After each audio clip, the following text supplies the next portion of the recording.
So the New York Times, their big takeaway from the debate with Gavin Newsom and DeSantis is that it was unfair, that it was stacked together. Of course, it was on the Sean Hannity show on Fox. That would be like me saying, you know what, I'm going to go on and I'm going to debate Gavin Newsom on CNN. And then the big takeaway from the Blaze was, it was unfair. Right. Of course it was unfair. I don't even know if it's fair to say it was unfair. No, but it was slanted. It was slanted. You're on Hannity's Fox. a conservative, right? He's a conservative. And quite honestly, you've got DeSantis, who is really good. Yeah, really good. It's really so good. The taking of this debate by Newsom is a high degree of difficulty, right? Mm-hmm.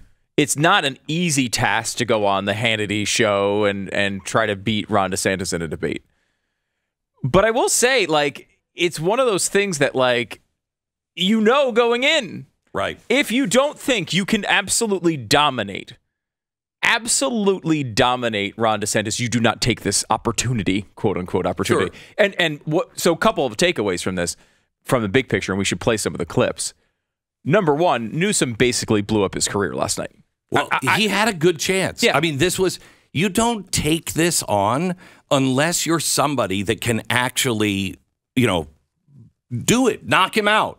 You had to be so confident that you could walk into an opposing field, where things are going to be stacked against you just because, right.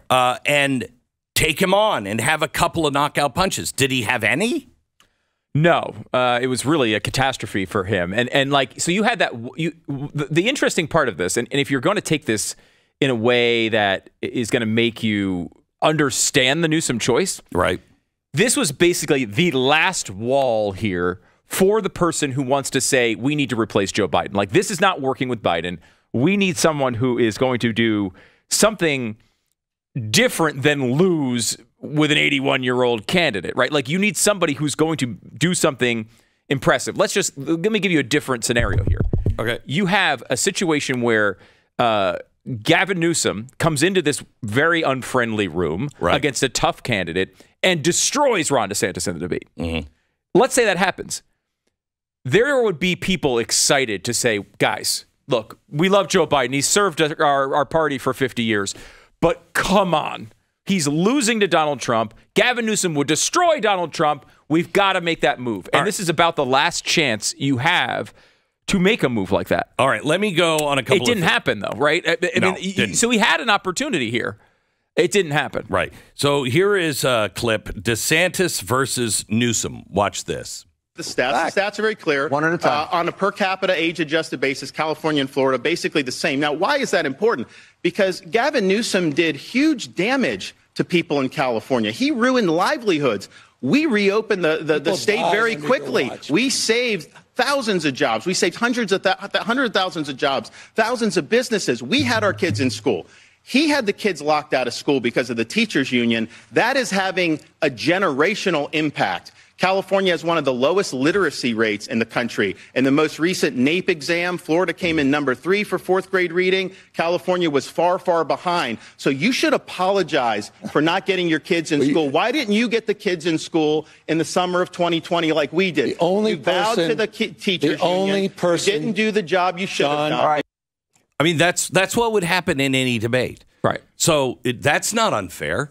And I don't think Hannity was unfair. No, I don't. I mean, look, he's a conservative. Everyone knows he's a conservative. It's just stacked against you. It's Gavin Newsom going into enemy territory. But I got news for you, gang. That's what Republicans do all the time. Every debate. Every debate is that way for conservatives. Right. Okay, so here he is on the gender books in schools. Cut 5.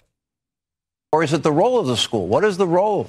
The role of the school is to educate kids, not indoctrinate kids. It's not to impose an agenda. It's to do the basics.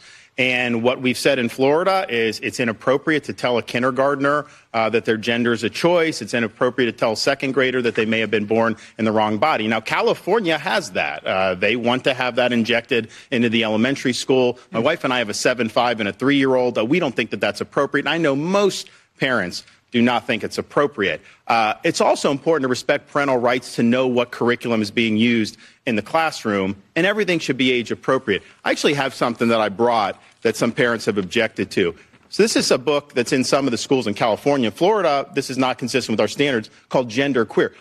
Some of it's blacked out. You would not probably be able to put this on air. This is pornography. It's cartoons. It's aimed at children, and it's wrong. So this should not be in schools. When people like on the left say that somehow you're banning books by removing this from a young kid's classroom. No, this is not age appropriate. And so we're going to stand for the rights of parents. I think we need to do that nationwide. I don't think you can have a situation where some states just trample on the rights of parents.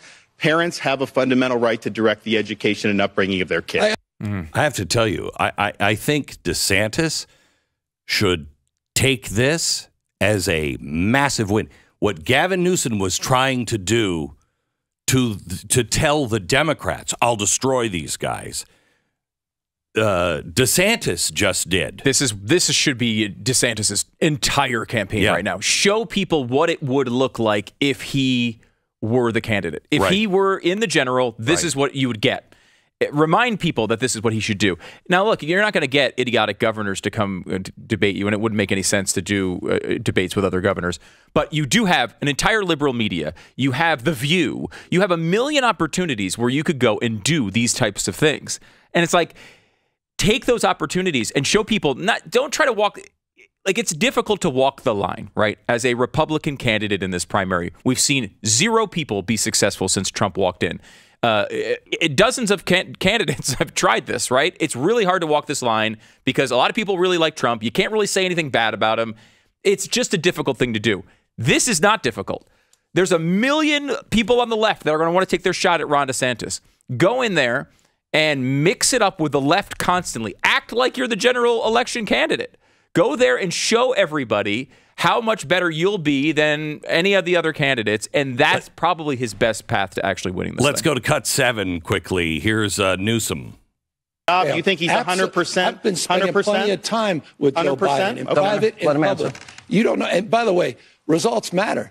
Inflation now is down to 3.2%. Wages are up to 4.4%. The economy is booming, 5.2% GDP growth in the last quarter. Those are facts you don't hear on Fox News. 14 million jobs, 10 times more than last year. Let me move on. That was the lightning round. Now, on March 31st. Bidenomics, he's selling it. Good for... Yeah, by the way, Biden has stopped saying this. I know. Have you noticed this? Yeah. He has not said it in a month. I know. He has not said... He was touting Bidenomics constantly, and all of a sudden he's just completely stopped saying it. Right. Let me play one more here. This is DeSantis showing a map of San Francisco. Watch this. This is a map of San Francisco.